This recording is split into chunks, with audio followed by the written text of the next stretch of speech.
अस्सलाम वालेकुम। मेरा नाम है अबरार चौहान। आज हम बाब नंबर 6 के अंदर मोलैरिटी पढ़ने जा रहे हैं। मोलैरिटी एक तफसीली सवाल है। ये बहुत ज़्यादा दफ़ा मुख्तसर सवाल के तौर पे भी आया है। ये बहुत अहम है बोर्ड के लिए। याद रखिएगा ये कंसंट्रेशन यूनिट ही है। हम अपने लेक्चर में इसका तफसीली जायज़ा लेते हैं। तो चलते हैं लेक्चर की तरफ। आज का हमारा मौजू मोलैरिटी है। मोलैरिटी कंसंट्रेशन यूनिट है। कंसंट्रेशन मापने के जो पैमाने हैं वो इससे पहले भी पढ़े हैं हमने ये पढ़ा कि कंसंट्रेशन को मैस वॉल्यूम परसेंटेज, वो 4 मुख्तलिफ तरीके जो पढ़े थे उसमें मापा जा सकता है या बताया जा सकता है कि ये कंसंट्रेशन है, यानी कि सोल्यूट का तनासुब क्या है सोल्यूशन के अंदर। आज जो हम पढ़ने जा रहे हैं वो है मोलैरिटी। मोलैरिटी एक कंसंट्रेशन यूनिट ही है। ये सबसे ज़्यादा तजर्बा गाह में इस्तेमाल होने वाला यूनिट है। इसके ज़रिए हम बहुत सारे अपने मुश्किलात को, मसाइल को या तजर्बा गाह में जवाबों को तलाश करने के लिए इसको इस्तेमाल करते हैं। हम इसको इसलिए भी इस्तेमाल करते हैं कि इसके ज़रिए हम मुख्तलिफ़ किस्म के तजर्बात करके प्रोडक्ट्स बनाते हैं जो कि हमारे काम की होती हैं। सबसे पहली बात तो ये है, मोलैरिटी को हम लिखते हैं और ये है क्या उसको समझते हैं।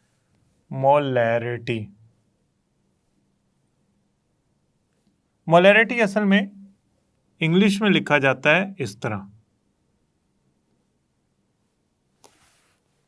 मोलैरिटी की तारीफ करते हैं किसी सॉल्यूट का के मोल्स जो के 1 डेसीमीटर क्यूब। डेसीमीटर क्यूब ना वॉल्यूम का यूनिट है, इसे डीएम क्यूब भी कहा जाता है। Decimetre cube, DM cube, cube 3 गुना या जो ताकत होती है उसकी 3। डेसीमीटर क्यूब वॉल्यूम, किसका वॉल्यूम है? ये सॉल्यूशन का मौजूद होते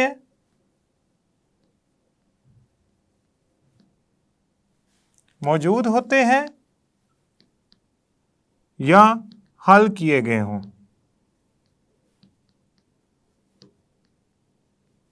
देखें मेरी बात को समझें। ये सॉल्यूट के मोल्स हैं। मोल्स MOLES, मोल्स किस तरह निकालते हैं पढ़ते हैं अभी। ये सॉल्यूट के मोल्स हैं जो कि 1 डीएम क्यूब या डेसीमीटर क्यूब सॉल्यूशन के वॉल्यूम में हल किए गए हों। वॉल्यूम सॉल्यूशन में हल किए गए हों। अब इस बात को समझने के लिए हमारे पास एक सवाल पैदा होता है कि मोल्स कैसे निकालते हैं। मोल्स निकालने का तरीका ये है कि हम करते यूँ हैं कि जो हमारे पास चीज़ होती है, मैस होता है ग्राम के अंदर, उसको तकसीम कर देते हैं मोलर मास से या मॉलिक्यूलर मास से उस चीज़ के। मतलब मैं कहता हूँ, आप सोचें कि आपके पास कार्बन है, कितना? आपके पास कार्बन है 120 ग्राम। आप चाहते हैं उसके मोल निकाले जाएं, तो आपको कार्बन का मोलर मास पता होना चाहिए। कार्बन का मोलर मास निकालने के लिए आपको क्या करना पड़ता है? किसी भी चीज़ का मोलर मास निकालने के लिए आपको उस चीज़ के मैसेस को, एटॉमिक मैसेस को जमा करना पड़ता है। मिसाल के तौर पे मैं यहाँ पे एक डब्बा बना लेता हूँ। कार्बन का निकालना हो तो कार्बन का है एटॉमिक मास 12, इसके अलावा कुछ और नहीं है, लिहाजा जमा करने की ज़रूरत ही नहीं है। तो इसका मास है 12, इसको ग्राम पर मोल लिख लूँगा तो मोलर मास बन जाएगा। कार्बन मोनोऑक्साइड होता CO, कार्बन ऑक्सीजन, तो इसका मास होना था कार्बन का मास जमा ऑक्सीजन का मास। कितना बना? 28, तो 28 ग्राम पर मोल इसका मोलर मास बन जाना था। तो मोलर मास वो होता है जो आप ग्राम पर मोल में लिखते हैं। कब? जब आप उसका एटॉमिक मास जमा करते हैं। कार्बन का एटॉमिक मास क्या है? 12। इसे ग्राम पर मोल में लिखें तो ये बन जाएगा 10 मोल। इंग्लिश में लिखेंगे मोल, यूनिट, 10 मोल। अच्छा, तो ये तो हो गया ना मोल्स निकालने का तरीका। वॉल्यूम डेसीमीटर क्यूब में कैसे निकाला जाता है? वॉल्यूमेट्रिक सिलेंडर के जरिए। हम पहले भी ये पढ़ चुके हैं कि वॉल्यूम मेजर करने के लिए वॉल्यूमेट्रिक सिलेंडर इस्तेमाल होता है। एक ऐसा अपरेटस होता है तजर्बागाह का, जो कि या ऐसा आप यूँ समझ लें हिस्सा होता है तजर्बागाह का बहुत अहम, जिसके ज़रिए हम मिकदार को मेजर कर सकते हैं, उसका मिकदार को जांच सकते हैं। वो सीएम क्यूब में भी हो सकती है, डीएम क्यूब में भी हो सकती है। अभी हमें डीएम क्यूब में चाहिए, यानी कि डेसीमीटर क्यूब में। खैर, हम मोलैरिटी का फार्मूला पढ़ते हैं। मोलैरिटी का फार्मूला होता है मोल्स किसके? सोल्यूट के। इसको तकसीम कर देना है सॉल्यूशन का वॉल्यूम। देखें, सॉल्यूशन का वॉल्यूम, सॉल्यूशन का वॉल्यूम, और ये सॉल्यूशन का वॉल्यूम हमेशा डीएम क्यूब डेसीमीटर क्यूब में लेना है। अब आप कहेंगे मोल्स ऑफ सॉल्यूट के मोल्स का भी फार्मूला जो होता है वो हम थोड़ा तफसील से लिख सकते हैं। मोल्स सॉल्यूट का फार्मूला क्या होता है? मास सॉल्यूट का तकसीम, मोल्स का फार्मूला लिख रहा हूं, तकसीम मोलर मास सॉल्यूट का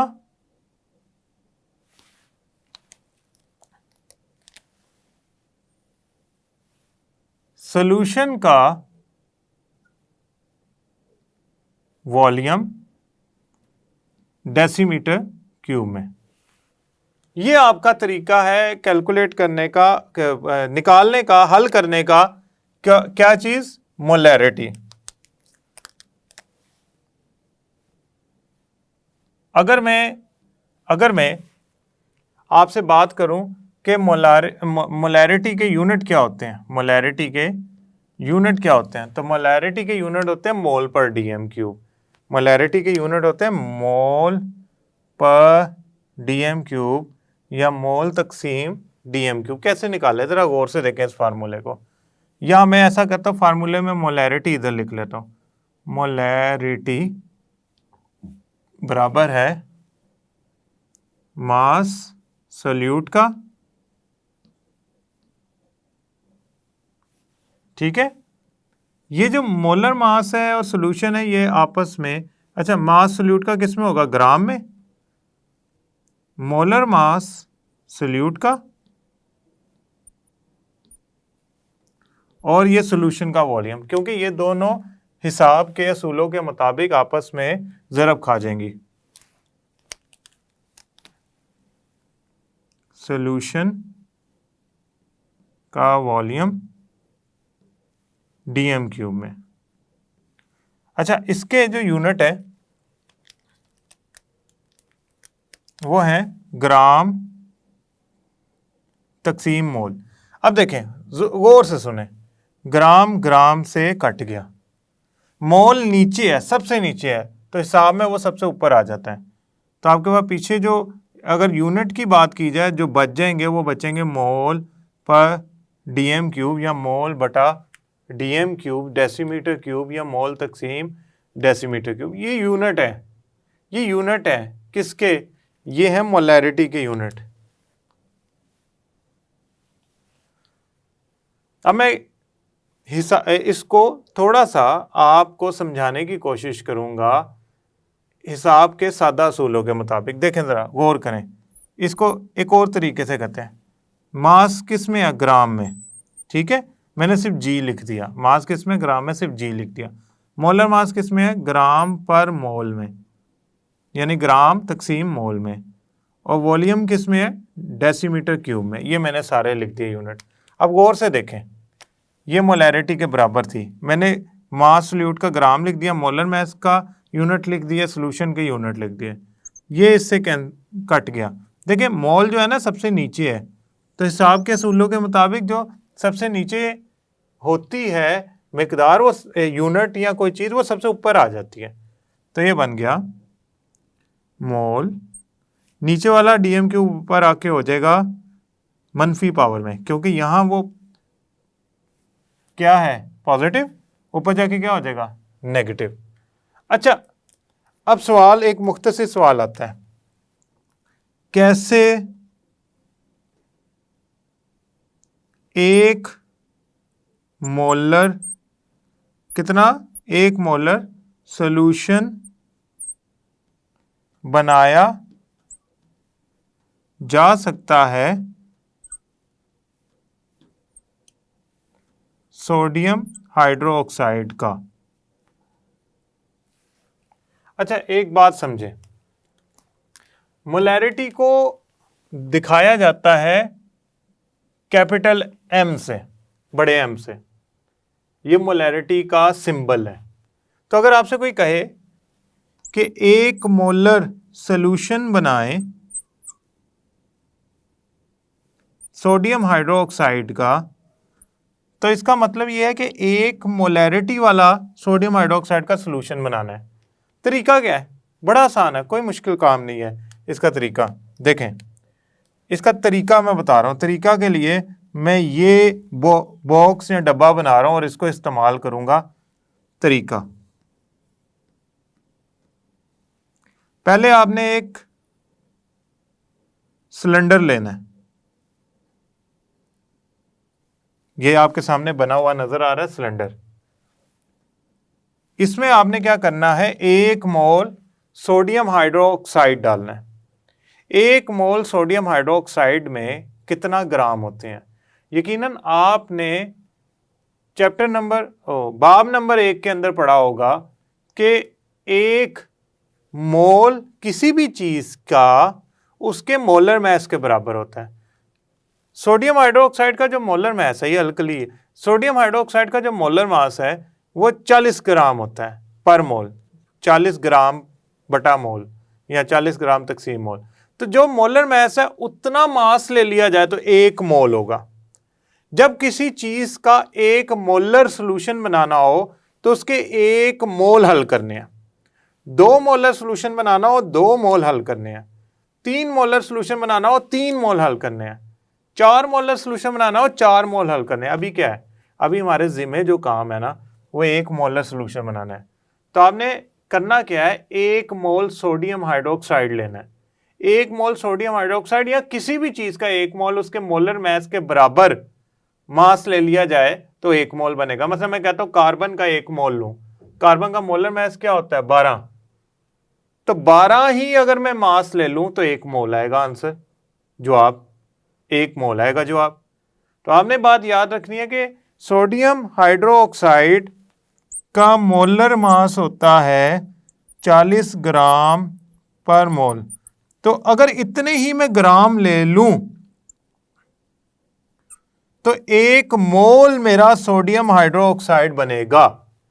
तो मैंने इसमें सबसे पहले करना क्या है, सबसे पहले सिलेंडर के अंदर, या अच्छा ये जो रीडिंग है ना, या ये पैमाना जो है ये बता रहा है कि यहाँ तक अगर मैं पानी भर दूंगा तो 1 डेसीमीटर क्यूब हो जाएगा। अच्छा, पहले करना क्या है, 40 ग्राम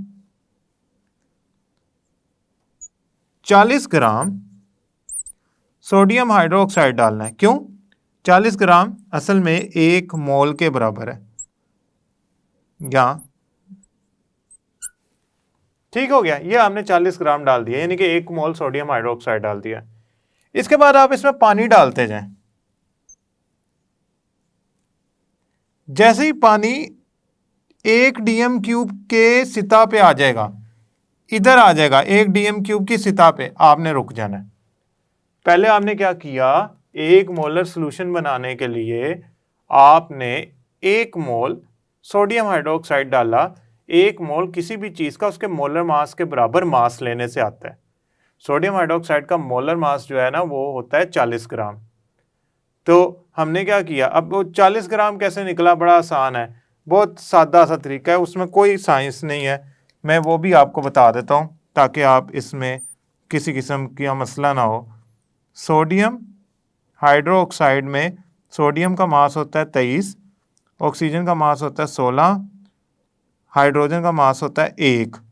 इन सारों को जमा कर लो तो आपका जवाब आएगा 40 ग्राम पर मोल उसका मोलर मास है। उतना ही मास लो, 40 ग्राम ले लो तो वो बन जाएगा 1 मोल। वो मैंने डाल दिया। उसके बाद मैंने क्या करना है, उसमें पानी भरते जाना है। जब मेरा 1 डेसीमीटर क्यूब की सतह आ गई सिलेंडर पे, आप देख सकते हैं तस्वीर में 1 डीएम क्यूब तक पानी भरा गया। अब आपने छोड़ देना, अब मिक्स कर देना है।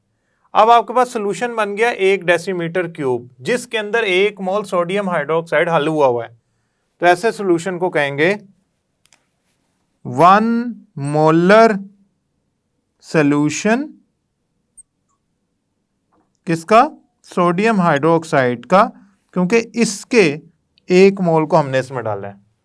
आप कहते हैं नहीं सर, आप ना सोडियम क्लोराइड यानी कि नमक का 1 मोलर सोल्यूशन बनाए। कोई मसला ही कोई नहीं, सिलेंडर लें, उसमें सोडियम क्लोराइड यानी कि नमक का मोलर मैस जितना मास डालें। सोडियम क्लोराइड का मोलर मैस होता है 58.5। अब यह आपकी जिम्मेदारी है, इसको कैलकुलेट करें, इसे निकालें, हल करें कि 58.5 कैसे आया। खैर 58.5 हमने सिलेंडर में डाल दिया, ये 1 मोल के बराबर है क्योंकि ये इसका मोलर मास है। अब उसमें आपने पानी डालते जाना जब तक 1 डेसीमीटर क्यूब ना हो जाए। जैसे ही 1 डेसीमीटर क्यूब की सतह आ गई, आपने छोड़ देना और उसको हल कर लेना है। अब आपके पास नमक का 1 मोलर सोल्यूशन बनेगा।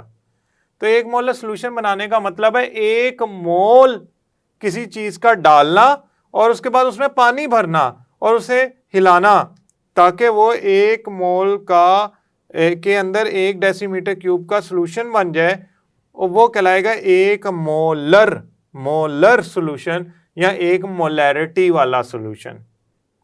मैं उम्मीद करता हूं आपको ये लेक्चर समझ आया होगा। अगले लेक्चर तक के लिए अल्लाह हाफिज।